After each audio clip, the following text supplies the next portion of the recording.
मित्रांनो, आज स्त्री फक्त चूल आणि मूल इथपर्यंतच मर्यादित न राहता पुरुषांप्रमाणेच प्रत्येक क्षेत्रात अग्रेसर आहे. आणि आज अशाच एका महिला उद्योजिकेला व त्यांच्या व्यवसायाला भेट देण्यासाठी मी आलोय संगमनेर तालुक्यातील सुकेवाडी या गावामध्ये. येथील एक महिला उद्योजिका म्हणजेच रेणुका ओमकार सराफ. मुळातच शिक्षिका असणाऱ्या रेणुका यांनी लग्नानंतर 8 वर्ष करिअरला ब्रेक दिला, कारण मुले लहान होती. परंतु गावाकडेच स्वतःचा काहीतरी व्यवसाय असावा अशी त्यांची इच्छा होती. म्हणूनच त्यांनी सभोवतालच्या परिसराचा अभ्यास करून मिस्टरांच्या साथीनं अनुतिलम राईस फ्रुट्स अँड पल्सेस हा स्टार्टअप सुरू केला, ज्यामध्ये ते भंडारदरा या परिसरात पिकवले जाणारे देशी तांदुळांचे दर्जेदार वाण म्हणजेच इंद्रायणी, काळभात, निळभात अशा 6 पेक्षा जास्त व्हरायटीजचे तांदूळ पारंपरिक पद्धतीनं निवडून स्वच्छ करून आणि सर्वात महत्त्वाचं म्हणजे एकदम हायजीन पद्धतीनं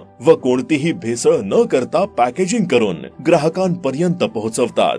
गेली 2 वर्ष ते हा व्यवसाय करत असून त्यांच्याकडे मिळणारा तांदूळ हा चविष्ट व रुचकर असल्यामुळे ग्राहकांची चांगलीच पसंती मिळत आहे. एवढंच नाही तर रेणुका यांच्या या स्टार्टअपमुळे ग्रामीण भागातील अनेक महिलांना रोजगार सुद्धा उपलब्ध होत आहे. तर हा स्टार्टअप तुम्हाला कसा वाटला कमेंट मध्ये नक्की सांगा.